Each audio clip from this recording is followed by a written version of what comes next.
we next look at this context, right? So recollect that among the various registers, there are these 12 registers which of the form SX, that is essentially S0, S1 to S11, which are Collie saved, right? So these are essentially what we call the context, right? And in addition to the trap frame, we would essentially need to save these context when we are switching from one process to another, right? So we'll not go into details about this as of now because it's a bit more involved, but we will come back to this context a bit more later when we are looking at something known as a context switch, right? So the context and the pointer of this particular structure is present in the struct proc for a particular process, and it comprises of our Collie save registers, which are 12 of them, S0 to S12. It has the return address RA and also the stack pointer, right? So this context, it is utilized during the scheduling process when a process is picked up from the runnable queue by the scheduler and is then allocated the CPU. At that particular instant, we would need to change the context, right? You need to change the context from whatever was running earlier to the context of the new process that has been selected, right? And at that point in time, the OS would make use of this structure, right? And as before, every process has a struct proc and therefore would have a unique context, right? So I want to, when the kernel wants to essentially switch and execute a particular process, right? After a while, it would pick the context and use this context to switch to the new process.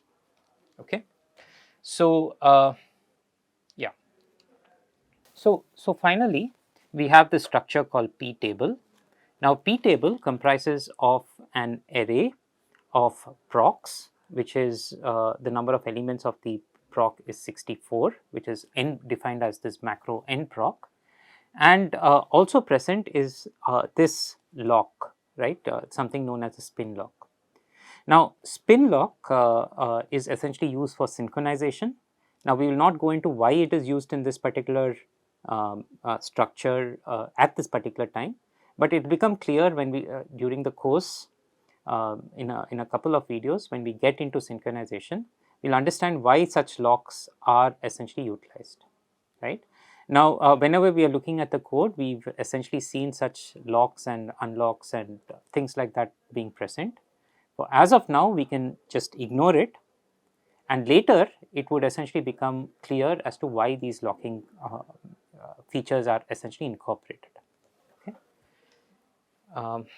right. Okay, so we've looked at different system calls, right? So we looked at how system calls get executed. We've seen an example of the open system call, but now let us essentially look at these critical system calls needed to create and execute a process, right? So every process except for one is created by essentially cloning, right? So the way we essentially, what we mean by cloning is that every new process is created as a clone to itself. Now, why do we essentially go this way? There are certain advantages for it, which you will actually see later. So the way we essentially clone a particular process is by this system call called fork, right? So what really happens, right? So we have a process which is executing, say this is process 1. It invokes the system call fork, and as we know, this would result in an e call, and it would result in the kernel getting executed, and the kernel would essentially execute this particular function called sys_fork, right? And the net result is that it would create a new process called process 2, right, which is an exact replica of the process 1, right. So process 1 which invoked the fork process is called the parent, and process 2, which is the newly created process, is called the child process. Okay, so we'll see an example of this, right. So this is essentially a small program um, where we define an integer called PID. PID is the process identifier or for the particular process, and then invoke the system called fork, right. Now what happens, right? So when you invoke the system called fork, it essentially uh, causes the OS to execute, right?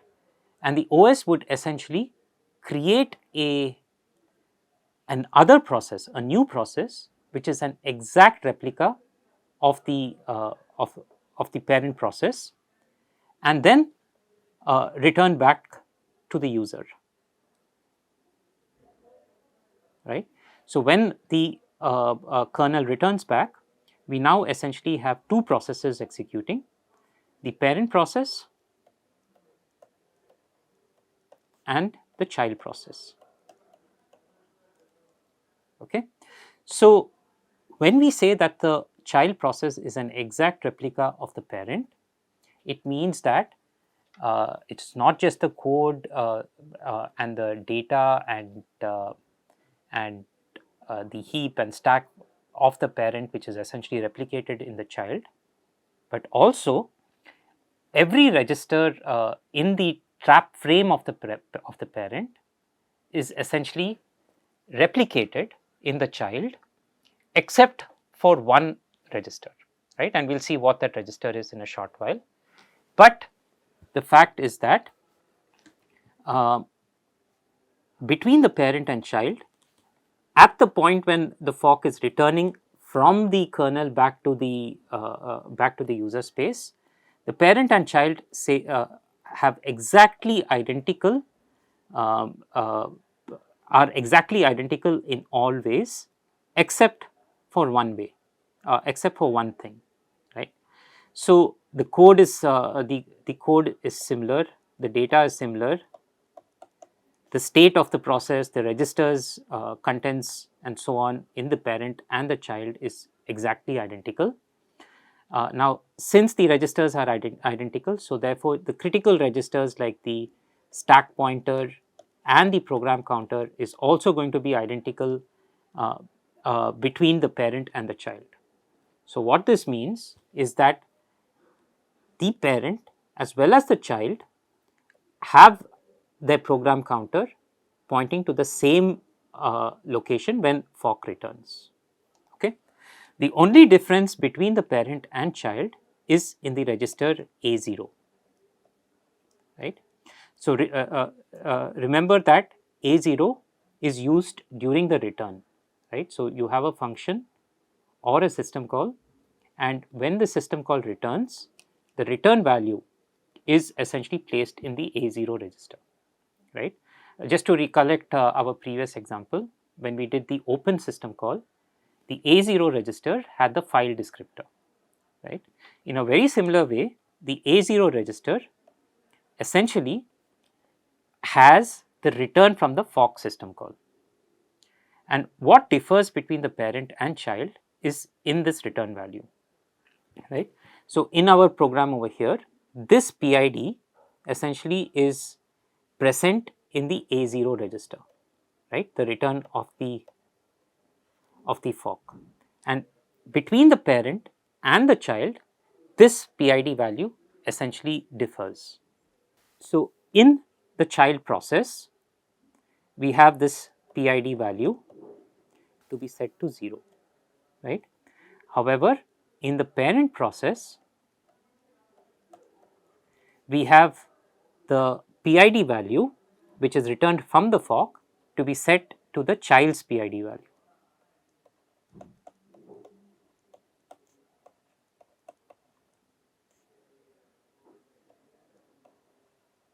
Okay. So this essentially is what we are mentioning over here, right? So when a process invokes fork, it would result in a system call. The kernel would create a clone of this particular process and then return from fork, right? So we now essentially have an additional process present. One is the parent and other is the child, and both the parent and child continue their execution from the return of this fork, right? The PID value in the parent, PID variable in the parent has the child's PID value, while in the child process, this PID, this variable PID value would have 0. Okay, so as we see over here, within the else part, within the else part, so as we see over here, in the child process, if when the so in the child process, when fork returns, the PID is 0.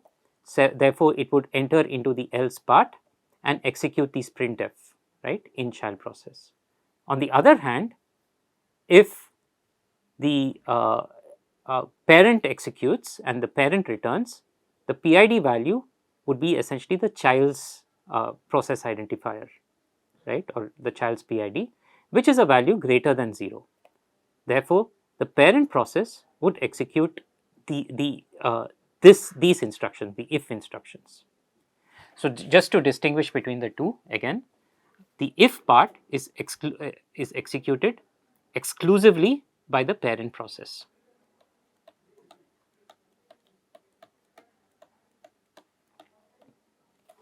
while the else part is executed exclusively by the child process.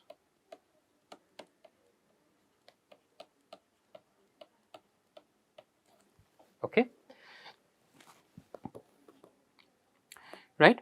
So within this particular program, we also have other system calls that are essentially present, right?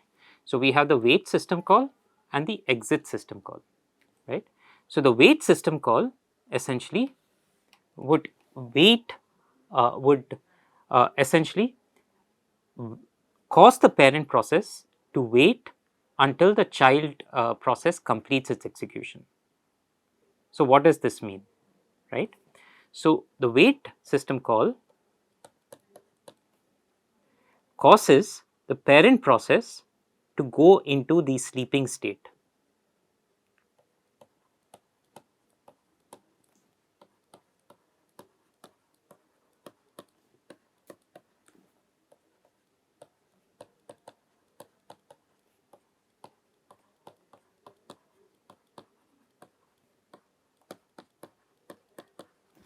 So quick recollection of this, if I just go back to the proc structure, and we see that there is a state over here which is holding the proc state, the process's state, and this state can have multiple values. Specifically, in this particular case, the parent will go into the sleeping state, right? Now the sleeping state, it goes into the sleeping state because it's waiting for an event. In this case, the event that it's waiting for is for the child process to complete its execution.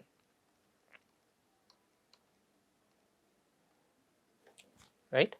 So the exit system call is executed by the child process in this example to essentially terminate the process, right? It essentially ends the process execution.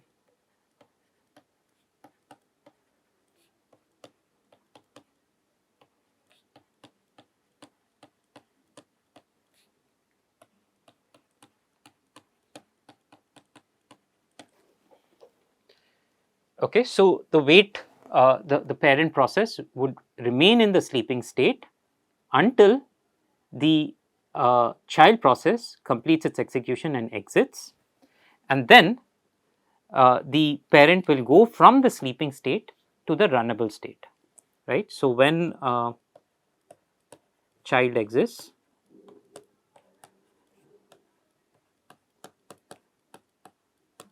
parent wakes up,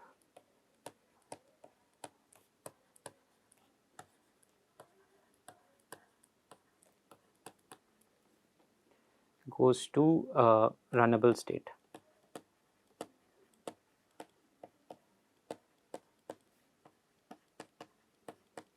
So, recollect again that when the process is in runnable state, it is present in this runnable queue, it is ready to run, it is waiting for the CPU scheduler to pick the process and allocate its CPU, right.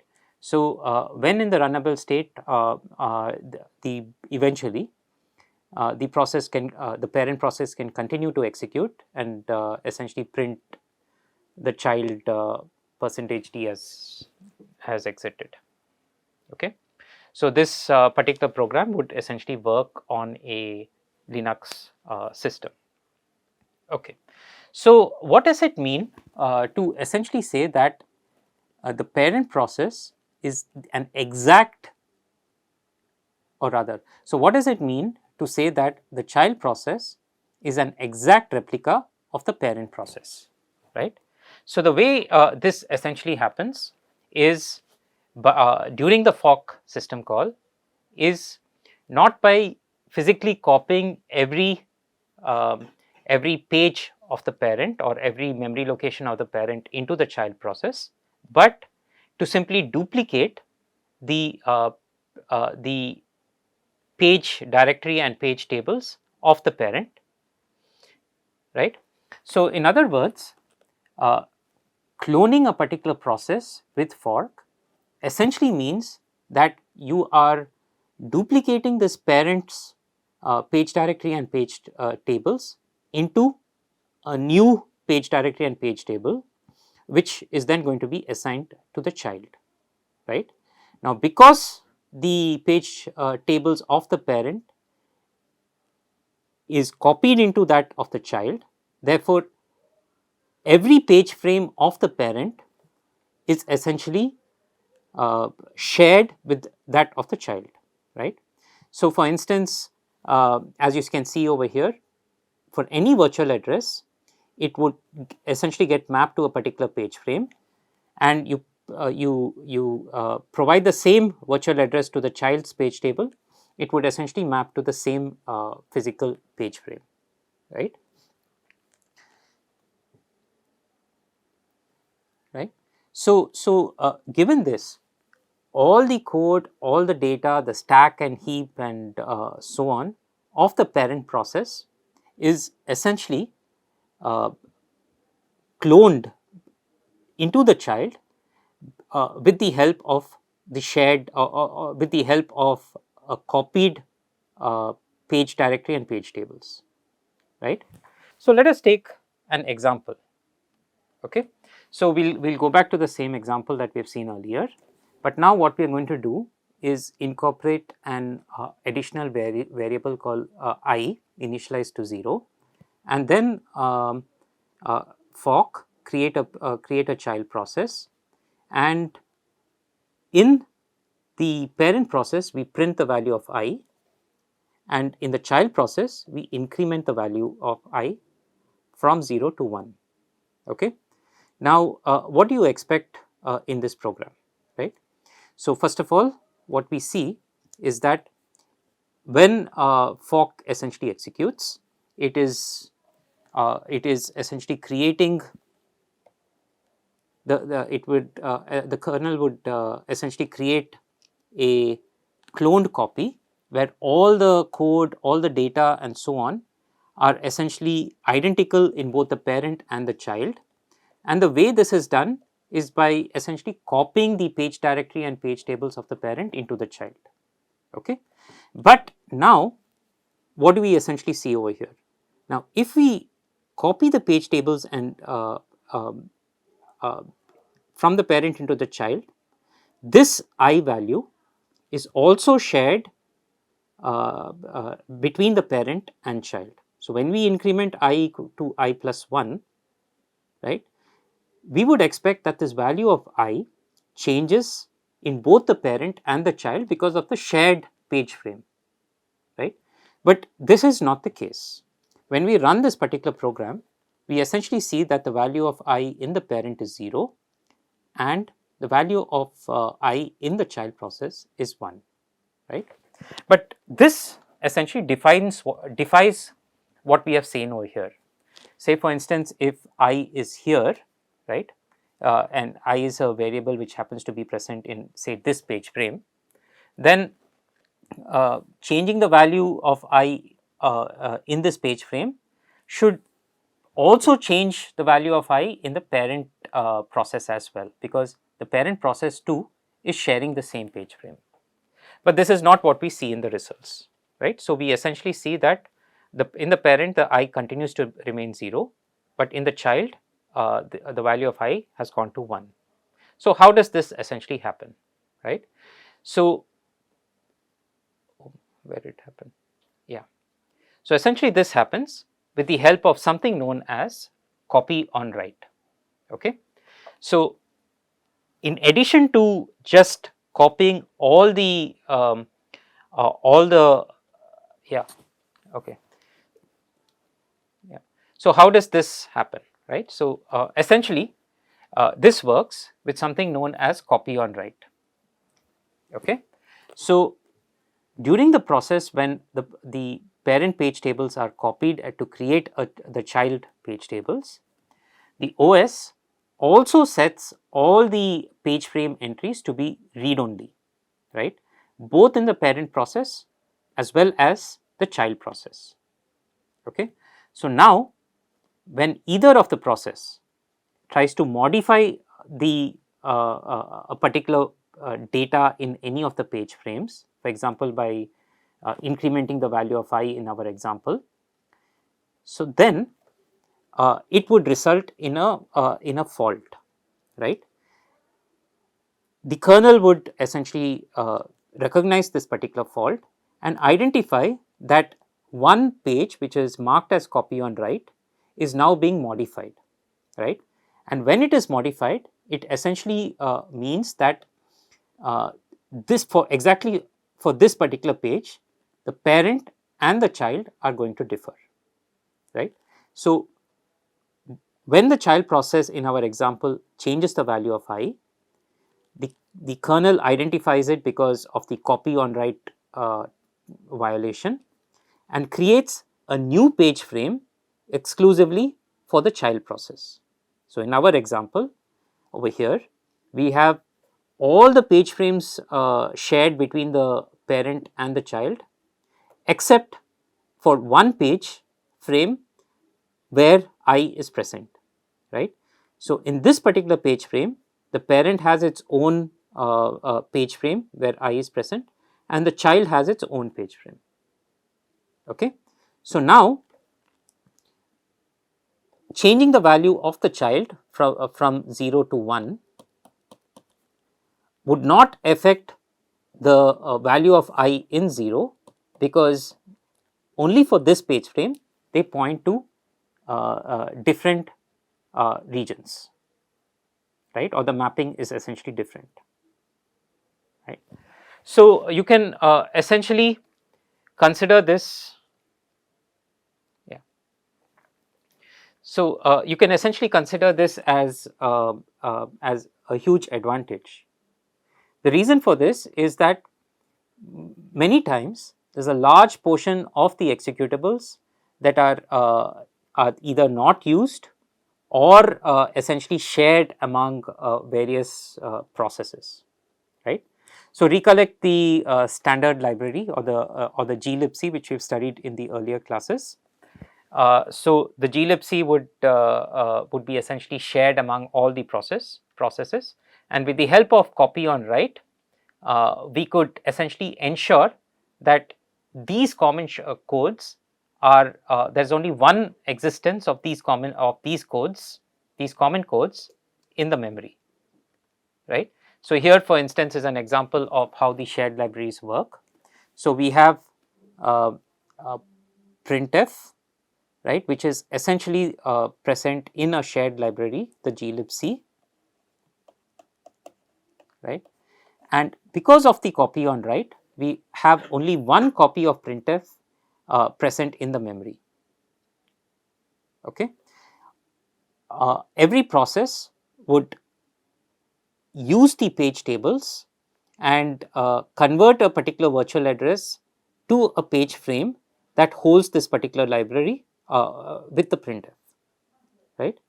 And thus common code and data are essentially shared, while the differences between the processes are essentially managed, and page frames are exclusively given whenever there is a write to a particular page. So, a quick summary of how copy on write works. So, the kernel makes so when a particular process invokes a fork, the kernel essentially duplicates the process's page tables and page directories to create a child process virtual address space. It marks all the pages in the parent and child as read only. So, these are the copy on write pages, right? When fork returns, and in the future as the parent and child execute, if any of these pages there is a write, for example, there is a store instruction that is executed to any of these pages, this would create a copy on write fault or a page fault, right?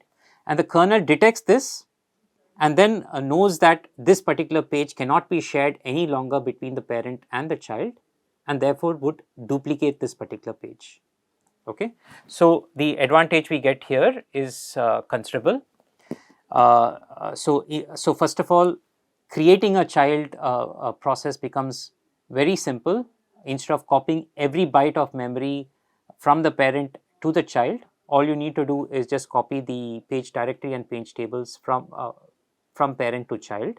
So this is considerably smaller compared to copying the entire process contents from one to another, right? So this is one major advantage.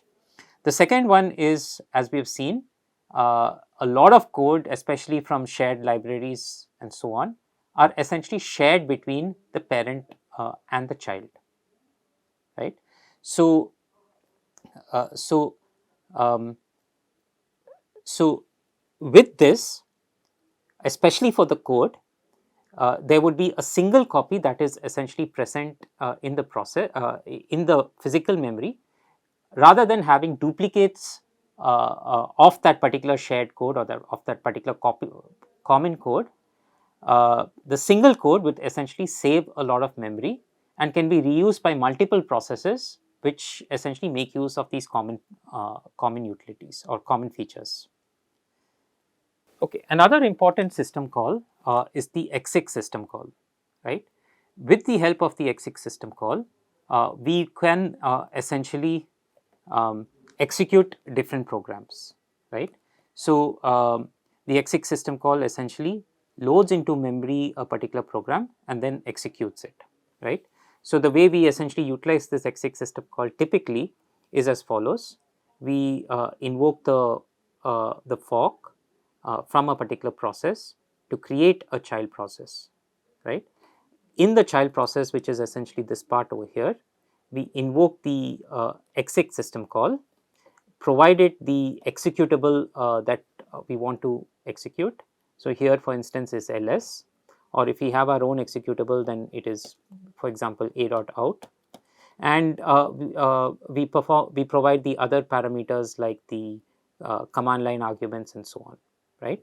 So, what happens with this is that the new child that's created would essentially execute this executable a.out. Okay. So, while a.out is executing, the parent process would is in this particular example waiting for the ls program to complete execution, and only then would it essentially continue its execution, and in this case exit.